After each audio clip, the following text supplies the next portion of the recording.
ওসমান হাদি হত্যার বিচারের দাবিতে রণক্ষেত্র রাজধানীর শাহবাগ এলাকা, সেখানে পুলিশের সঙ্গে দফায় দফায় সংঘর্ষ হয় ইনকিলাব মঞ্চের নেতাকর্মীদের। সেখানকার সবশেষ পরিস্থিতি জানাতে আমাদের সাথে সরাসরি যুক্ত হচ্ছেন সহকর্মী নাজমুল হাসান, এবং নাজমুলের কাছ থেকে জেনে নেব যে শাহবাগের এই মুহূর্তের অবস্থা কি দেখতে পাচ্ছেন। শুনতে পাচ্ছিলাম যে বেশ কয়েকজন নেতাকর্মী আহত হয়েছেন, তাদের অবস্থা কি, বিস্তারিত জানাবেন। দর্শক, এই মুহূর্তে যুক্ত হয়েছি ইন্টারকন্টিনেন্টালের সামনে থেকে। আমরা এখানে দুপুর থেকে অবস্থান করছিলাম, এবং আমরা যদি আপনাদেরকে এই জায়গাটার একটু প্রেক্ষাপটটা এখন জানাতে চাই। আসলে বেলা অর্থাৎ জুমার নামাজের পর, আজ যেহেতু শুক্রবার, জুমার পরে ইনকিলাব মঞ্চের তাদের একখানে পূর্ব ঘোষিত একটি কর্মসূচি ছিল। তারা এই জায়গাটাতে অবস্থান কর্মসূচি পালন করছিল ইন্টারকন্টিনেন্টালের ঠিক সামনে যে সড়কটি রয়েছে। অর্থাৎ আমি যদি একটু বলতে চাই, শাহবাগ থেকে বাংলা মোটরের দিকে যে রোডটি গেছে, সেই সড়কটির ঠিক মাঝখানে ইন্টারকন্টিনেন্টাল, এবং এখন যে জায়গাটি দেখতে পাচ্ছেন ঠিক এই জায়গাটিতে ইনকিলাব মঞ্চের সদস্যরা অবস্থান করছিলেন। মূলত তারা গতকাল থেকে এখানে অবস্থান করছিলেন।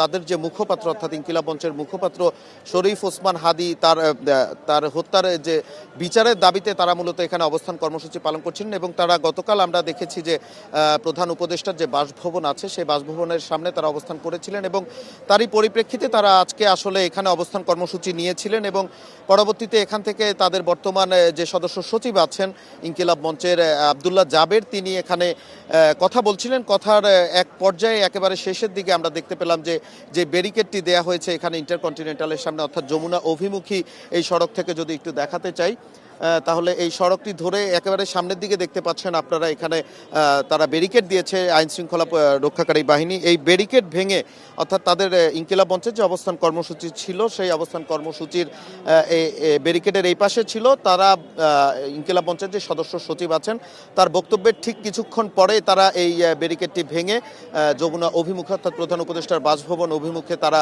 এখান থেকে মার্চ শুরু করে। এবং এক পর্যায়ে এসে এখানে আইন শৃঙ্খলা রক্ষাকারী বাহিনী যারা আছেন, এখানে পুলিশ বাহিনী আছেন, এখানে বিজিবি আছেন, তারা এখানে অবস্থান নিয়েছিলেন আইন শৃঙ্খলা রক্ষাকারী বাহিনী হিসেবে। এবং তারা যখন এখান থেকে যমুনা অভিমুখী যাত্রা শুরু করেছিলেন, মার্চ করেছিলেন, তখনই তাদেরকে ছত্রভঙ্গ করে দেওয়ার জন্য এখানে আইন শৃঙ্খলা রক্ষাকারী বাহিনী যারা আছে, তারা তাদের উপর চড়াও হন। তাদেরকে ছত্রভঙ্গ করার জন্য এখানে কাঁদানে গ্যাস সহ যে ওয়াটার গান আছে, সেখান থেকে তারা তাদেরকে ছত্রভঙ্গ করার জন্য, তাছাড়া তারা এখানে লাঠিচার্জও করেছেন। এখানে মূলত যে পরিস্থিতি সৃষ্টি হয়েছিল সেটা যদি একটু বলতে চাই, গতকাল থেকেই আইন শৃঙ্খলা রক্ষাকারী বাহিনী, তাদের কাছ থেকে বলা হচ্ছিল এখানে যাতে কোনো সভা সমাবেশ অথবা কোনো গণজমায়েত না করা হয়। তারই পরিপ্রেক্ষিতে এখানে যেহেতু প্রধান উপদেষ্টার বাসভবন অভিমুখী তারা এখান থেকে যাত্রা শুরু করেছিলেন, তাদেরকে পরবর্তীতে ছত্রভঙ্গ করার জন্য পুলিশ চড়াও হয়। এবং আমরা এখানে দেখেছি তাদেরকে লাঠিচার্জ এবং টিয়ার গ্যাস, কাঁদানে গ্যাস, সাউন্ড গ্রেনেড সহ তাদেরকে এখানে তাদের মূলত যে দাবিটা, এখানে আমি যদি বলতে চাই, তাদের যে দাবিটা ছিল শরীফ ওসমান হাদির যে হত্যার যে বিচার, সেই বিচারটা তারা এখন জাতিসংঘের অধীনে চাচ্ছেন। অর্থাৎ প্রধান যে উপদেষ্টা আছেন তার কাছে তারা এই দাবিটি নিয়েই মূলত যাচ্ছিলেন যে প্রধান উপদেষ্টা তাদের সাথে কথা বলবেন। তাদের দাবিটি জাতিসংঘের অধীনে শরীফ ওসমান হাদির বিচারটি করতে হবে। আমাদের আরেক সহকর্মী আশিক এখন অবস্থান করছেন ঢাকা মেডিকেল কলেজে, আমরা সরাসরি সেখান থেকে জানার চেষ্টা করব। আশিক।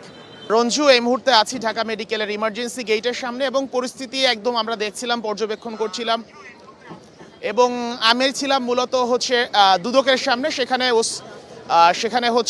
নাসির উদ্দিন পাটোয়ারি তার নির্বাচনী ইশতেহার ঘোষণা করছিলেন, এবং সেই সময় হঠাৎ করেই ফেসবুক স্ট্যাটাসের মাধ্যমে জানা যায় যে ইনকিলাব মঞ্চের সদস্য সচিব জাবের সহ বেশ কজন গুলিবিদ্ধ হয়েছেন, জুমা আহত হয়েছেন সহ অনেকেই। এবং এরপর নাসির উদ্দিন পাটোয়ারি তার যারা ছিলেন নির্বাচনী প্রচারণায় সবাইকে নিয়ে ঢাকা মেডিকেলে আসেন, এবং আমরা জানতে পারি যে ঢাকা মেডিকেলে এসে অন্তত তাদের দাবি মতো অন্তত 200 জন আহত হয়েছেন, জাবের গুলিবিদ্ধ হয়েছেন। যদিও একটা নাকি একাধিক গুলি সেটা এখনও জানা যায়নি, বলা হচ্ছে রাবার বুলেট। এবং এছাড়া অনেকেই গুলিবিদ্ধ হয়েছেন, সাউন্ড গ্রেনেডের কথা বলা হচ্ছে। এবং আহত বেশ কয়েকজনের সঙ্গে আমরা কিছুক্ষণ আগে স্টার নিউজের ফেসবুক এবং ইউটিউব লাইভে আমরা দেখাচ্ছিলাম, তারাও কথা বলছিলেন, তাদের অসুস্থতার ব্যাপারটা জানাচ্ছিলেন। এবং তাদের ভাষ্য মতে দুপুর 3-4 দিকে এই যে গোলাগুলি বা এই পরিস্থিতিটা তৈরি হয়, তারা একেবারেই এই সিচুয়েশনের জন্য প্রস্তুত ছিল না। তারা গতকাল রাত থেকে আমরা দেখেছি যে ওসমান হাদি হত্যার দাবিতে আন্দোলন তুলেছিল যমুনার সামনে, এবং এরপর থেকে কিন্তু লাগাতার আন্দোলন চলছিল। এবং একটা পর্যায়ে এসে পুলিশ এই ঘটনা ঘটিয়েছে বা পুলিশ গুলি চালিয়েছে, সাউন্ড গ্রেনেড মেরেছে, এই দাবি তারা করছে।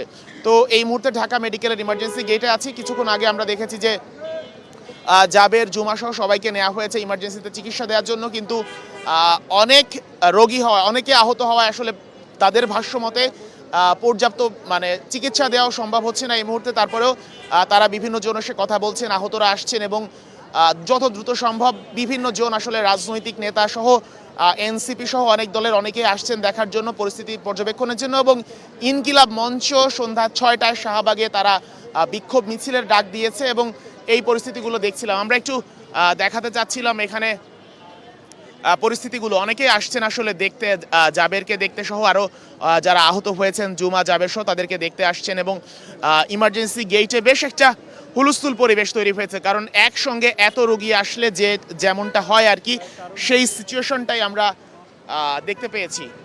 দেখতে পাচ্ছেন ঢাকা মেডিকেলের ইমার্জেন্সি গেটে সবাইকে ঢুকতেও দেওয়া হচ্ছে না, যেহেতু রোগীর সংখ্যা বেশি। সুতরাং সাধারণ জনগণ কিংবা উৎসুক জনতা এবং একই সঙ্গে গণমাধ্যম কর্মীদেরও ভেতরে প্রবেশ করতে নিষেধ করা হয়েছে এবং স্বাভাবিকভাবে সেই নিষেধাজ্ঞা মেনে চলা হচ্ছে, কারণ এর মধ্যে এত ভিড় এবং এত লোকজনের সমাগম হলে আসলে চিকিৎসায় যে সমস্যা তৈরি হবে, চিকিৎসকদের যে সমস্যা তৈরি হবে, রোগীদের যে সমস্যা তৈরি হবে, সব কিছু চিন্তা করে আসলে সবাই নিয়ম শৃঙ্খলা মেনেই সুযোগ করে দিচ্ছেন কাজের। তো ইমার্জেন্সি গেটের বাইরে হয়তো বা এত লোকজন নেই, কিন্তু ভেতরে আসলে অনেক রোগী এবং অনেক লোক সমাগম। যদিও আমরা এখন পর্যন্ত কর্তব্যরত চিকিৎসকদের সঙ্গে কথা বলতে পারিনি, তাদের সঙ্গে কথা বললে হয়তো বা আরও অনেক আপডেট আমরা জানতে পারতাম, আরও কোন পরিস্থিতি আছে সেই পরিস্থিতি সম্পর্কে আমরা আরও ভালোভাবে ধারণা পেতাম। কিন্তু নাসির উদ্দিন পাটোয়ারি সহ যারা ভেতরে গিয়েছিলেন কিংবা আহত যারা, অল্প আহত যারা চিকিৎসা নিয়ে বের হয়েছেন, তাদের সঙ্গে আমরা কথা বলেছি। তারা বলছে যে ভেতরের পরিস্থিতি খুবই সিরিয়াস,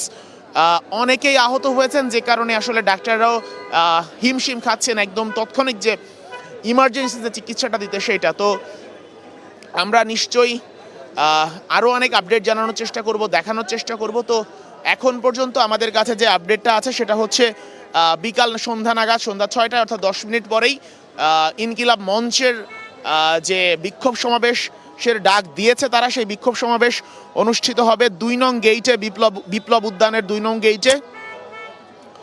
এবং এখন তাদের যারা আছেন ইনকিলাব মঞ্চে, তারা রাজু ভাস্কর্যের সামনেও আন্দোলন করছেন এবং সেইটা কিছুক্ষণ পরই তারা বিপ্লব উদ্যানের 2 নম্বর গেইটে যাবে। সেটা হচ্ছে চট্টগ্রাম বিশ্ববিদ্যালয়ে আন্দোলনের ডাক হয়েছে সহ ঢাকা শহরের এখনো তাদের আন্দোলন বিভিন্ন জায়গায় চলছে। তো দেখা যাক, আসলে আমরা আরও আপডেট রঞ্জু জানানোর চেষ্টা করব, দেখানোর চেষ্টা করব এবং আমরা সর্বশেষ আপডেট আপনাদের দর্শকদের জানাবো নিশ্চয়ই ঢাকা মেডিকেল গেট সহ। এছাড়া আমরা আমাদের আরও সহকর্মীরা বিভিন্ন জায়গাতে আছে, আমরা একটু ভেতরের দিকে যাওয়ার চেষ্টা করি, সামনের পরিস্থিতি কেমন আমরা একটু দেখি।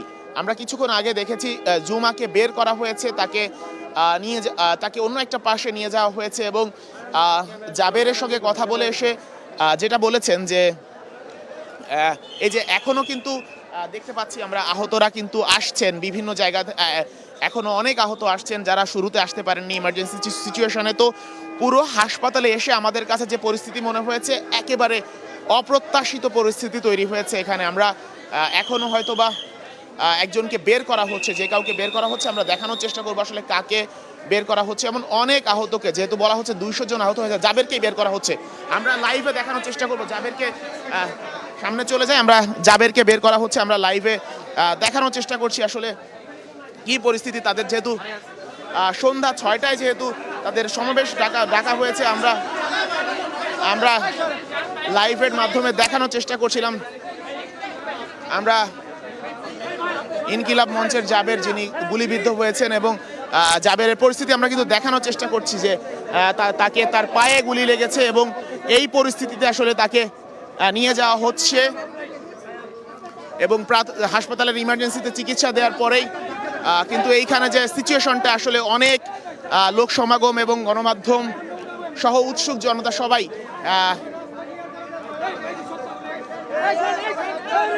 আমরা দেখতে পাচ্ছেন নিশ্চয়ই, দর্শকদেরও দেখানোর চেষ্টা করছি আমরা সিচুয়েশন। অ্যাম্বুলেন্স চলে এসেছে জাবেরকে নেয়ার জন্য, সেই অ্যাম্বুলেন্সে করে আসলে এখনই অ্যাম্বুলেন্সে তোলা হবে।